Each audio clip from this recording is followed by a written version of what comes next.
ॐ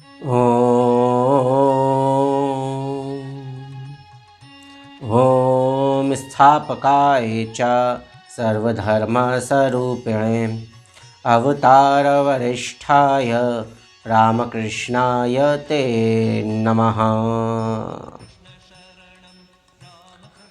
आज हमारा टॉपिक रहेगा कि ब्रह्मचर्य क्या है। ब्रह्मचर्य का शाब्दिक अर्थ तो यही है जो आपका ब्रह्म में विचरण करता हो, मतलब कि जो ब्रह्म के साथ एकाकार हो गया, तो वही आपका ब्रह्मचर्य की अवस्था में है। बाकी याज्ञवल्क्य संहिता में आया है, कर्मणा मनसा वाचा सर्वावस्थासु सर्वदा सर्वत्र मैथुन त्यागो ब्रह्मचर्य प्रचक्षते। जिसने कर्म से, मन से, वचन से हमेशा के लिए मैथुन का त्याग कर दिया है, वह ब्रह्मचर्य में एस्टैब्लिश है। यह कॉन्सेप्ट कॉमन कॉन्सेप्ट से बहुत ज़्यादा अलग है, जिसमें कि ये माना जाता है कि जो व्यक्ति अपोजिट सेक्स के साथ किसी भी उसका फिजिकल रिलेशनशिप नहीं होता है, तभी वह ब्रह्मचर्य का पालन करता है।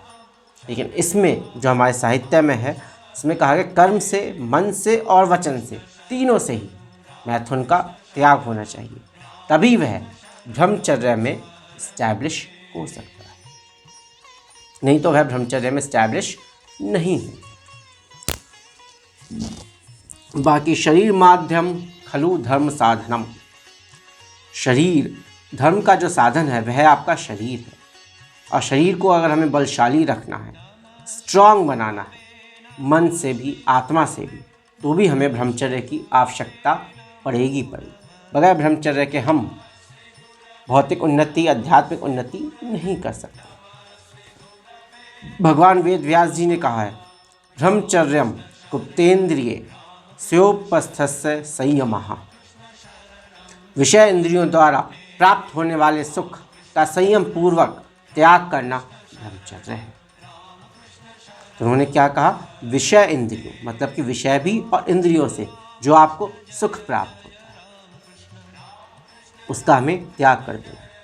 तो मैं यहाँ पे तीन बेसिकली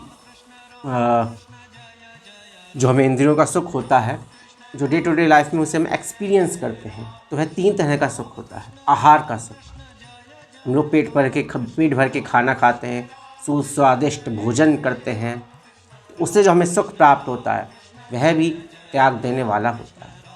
दूसरा सुख आपका निद्रा का सुख, नींद हमें चाहिए, और बहुत लोगों को कुछ ज़्यादा ही चाहिए होती है, वह अपनी 1/3 जीवन निद्रा में ही बिता देते हैं। तो निद्रा का भी अपना एक सुख है, जिसका हमें निश्चित तौर पर त्याग करना ही होगा। बाकी इंद्रियों का सुख तो है ही है। आँखों का सुख है, आँखों को अच्छी चीज़ें देखने का सुख चाहिए, अच्छी वस्तुएं देखने का सुख चाहिए।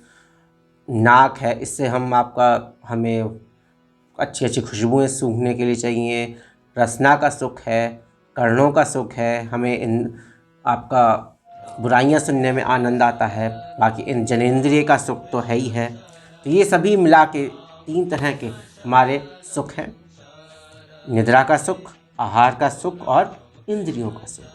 तो इन तीनों से जो भी हमें सुख प्राप्त होता है, आनंद प्राप्त होता है, उसका त्याग कर देना ही ब्रह्मचर्य है, पूर्ण ब्रह्मचर्य है। भगवान शंकर कहते हैं, सिद्धे बिंदु महादेवी किम न सिद्ध्यति भूतले। हे पार्वती, वीर्य रक्षण सिद्ध होने के बाद कौन सी सिद्धि है जो साधक को प्राप्त नहीं हो सकती। देवताओं के देवत्व को भी ब्रह्मचर्य के द्वारा प्राप्त हुआ है। ब्रह्मचर्य तपसा देवा मृत्यु मुपाघ्नत इंद्रोहा ब्रह्मचर्य देवेभ्य स्वरा भरत। ब्रह्मचर्य रूपी तप से देवों ने मृत्यु को जीत लिया है। देवराज इंद्र ने भी ब्रह्मचर्य के प्रताप से ही देवताओं से अधिक सुख व उच्च पद को प्राप्त किया है। ब्रह्मचर्य सभी तपों में उत्तम तप है। ना तप स्तप इत्याहु ब्रह्मचर्यम तपोतमम। ऊर्ध्वरेता भवेदस्तु सा देवो न तो मानुषः। ब्रह्मचर्य ही उत्कृष्ट तप है। इससे बढ़कर तपश्चर्या तीनों लोकों में दूसरी नहीं हो सकती। ऊर्ध्वरेता पुरुष इस लोक में मनुष्य रूप में प्रत्यक्ष देवता ही है। जैन शास्त्रों में भी कहा गया है तवेसु वा उत्तमम ब्रह्मचर्यम। बाकी ये भी कहा गया मरणम बिंदु पातेन जीवनम बिंदु धारणात्। बिंदु नाश ही मृत्यु है और बिंदु रक्षण ही जीवन। वैदिक शास्त्र में इसको परम बल कहा गया है। परम बल धन्वंतरी जी ने कहा है ब्रह्मचर्य परम बलम। योगीराज गोरखनाथ ने कहा है कंत गया कुम कामनी झूरे बिंदु गया कुम जोगी। भगवान शंकर ने तो यहाँ तक कह दिया है इस ब्रह्मचर्य के प्रताप से ही मेरी ऐसी महान महिमा हुई। यस्य प्रसादाना महिमा माँ में प्यूता दृशो भवे। इसके साथ ही साथ ठाकुर जी भी कहते हैं, ठाकुर जी तो दो ही चीज़ों पे कंसंट्रेट करने के लिए कहते हैं, कामनी और कांचन का त्याग। कामनी और कांचन का त्याग। Lust and gold are two great obstacles in the way of the brahmacharya and self-realization। इन दोनों का ही पूर्णतः त्याग अध्यात्म के पथ पर बहुत ही ज़्यादा आवश्यक है। जो इनका जितने अंशों में त्याग करता चला जाएगा वह उतना ही ईश्वर प्राप्ति के निकट बढ़ता चला जाएगा। ठाकुर जी ने इसे दूसरे शब्दों में कैसे कहा है, काम वासना को पूरी तरह से वशीभूत करने की कोशिश करो। ऐसा करने में यदि कोई सफल हो सके तो उसके भीतर मेधा नाम की एक नई सूक्ष्म नाड़ी जागृत होती है। वह अधोगामी शक्ति को ऊर्ध्वगामी बनाती है। इस मेधा नाड़ी के खुलने के बाद सर्वोच्च परमात्म ज्ञान प्राप्त होता है। सर्वोच्च परमात्म ज्ञान प्राप्त होता है। कितनी ऊंची महिमा है ब्रह्मचर्य की। आज के हमारे जो युवा पीढ़ी है वह भ्रमित है। उसे सिखाया जाता है फुल टू मेहनत और फुल टू ऐश। पूरी मेहनत करो, गधे की तरह काम करो, गधे की तरह पैसे कमाओ, जोड़ो उसे और उसे भोग विलास में पूरी तरह उसे व्यर्थ कर दो। कामनी कांचन में पूरी तरीके से डूब जाओ। सुस्वादु भोजन खाओ, अनेक महिलाओं से संबंध स्थापित करो और साथ ही साथ पूरी तरह से विषयों में 24 घंटे 24/7 आप डूबे रहें। टीवी है, मोबाइल है, आजकल तो कंज्यूमरिज्म का ज़माना है, भौतिकवाद का ज़माना है। पाश्चात्य संस्कृति ने पूरी तरीके से हमारे मस्तिष्क और मन पे पूरी तरह से अधिकार कर लिया है और हमारी बुद्धि को दिग्भ्रमित कर दिया। इस बारे में हमारे युवाओं को ज्ञान देने के लिए कोई भी अच्छे महापुरुष नहीं है। उन्हें समाज से कोई सहयोग नहीं मिलता, उन्हें परिवार से कोई सहयोग नहीं मिलता। चिकित्सा व्यवस्था की तो बात ही छोड़ दीजिए, चिकित्सकों की तो बात ही छोड़ दीजिए, वह तो उन्हें और भी ज़्यादा दिग्भ्रमित करते हैं।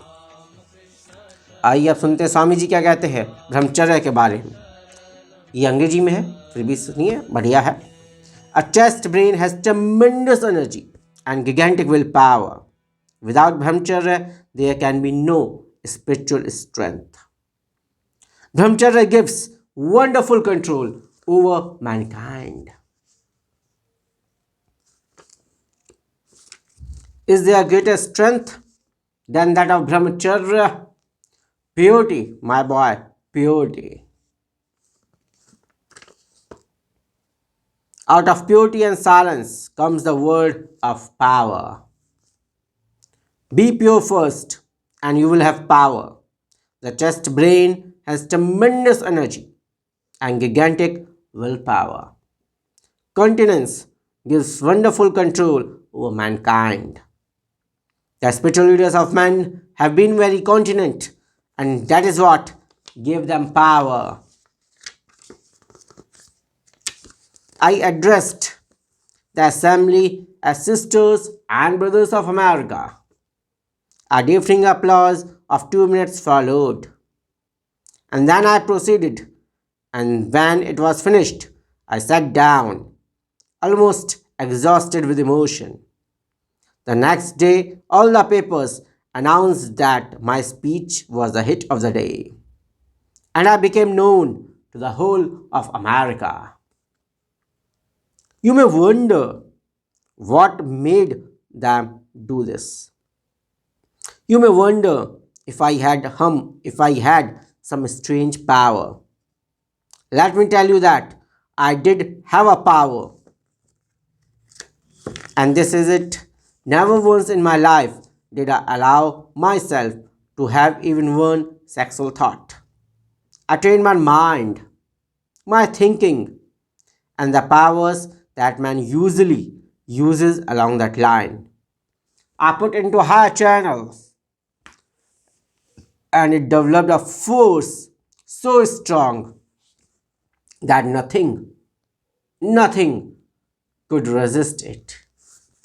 तो स्वामी जी ने भी ब्रह्मचर्य की महिमा का पूरी तरह से गान किया है, उसका महिमा का वर्णन किया है अपने विभिन्न शास्त्रों में। राजयोग से में आपका बहुत ही अच्छा वर्णन किया है उन्होंने, और सब जगह उन्होंने उसकी महिमा का गान किया है। आइए हम उन महापुरुषों को याद करें जिन्होंने ब्रह्मचर्य के द्वारा कीर्ति कमाई है, जिन्होंने ईश्वर प्राप्ति करी है। याद करें उन ब्रह्मचारी हनुमान जी को, याद करें भीष्म पितामह को, जो कि ब्रह्मचर्य के एग्जाम्पल हैं, लाइव एग्जाम्पल हैं। हम याद करें स्वामी विवेकानंद को, हम याद करें ठाकुर रामकृष्ण परमहंस को। ये सभी महान विभूतियां हैं जिन्होंने ईश्वर प्राप्ति से लेकर भौतिक समृद्धि से लेकर राजयोग तक को प्राप्त किया है। आइए हम आज से प्रण लेते हैं कि हम इंद्रियों के गुलाम नहीं होंगे, हम विषयों के गुलाम नहीं होंगे, हम रसना के गुलाम नहीं होंगे। इन सभी पे हमारा पूर्ण नियंत्रण होगा। हम इनके नियंत्रण में नहीं होंगे, बल्कि ये सभी इंद्रियां हमारे नियंत्रण में होंगी और हम इनके राजा बनेंगे। हम प्रण लेते हैं कि हम आज से अभी से इंद्रियों को अपने वश में रखेंगे, आत्मनियंत्रण रखेंगे अपने ऊपर,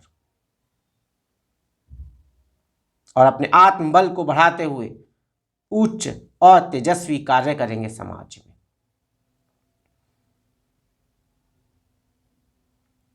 ओम पूर्णमदः पूर्णमिदं पूर्णात् पूर्णमुदच्यते पूर्णस्य पूर्णमादाय पूर्णमेवावशिष्यते।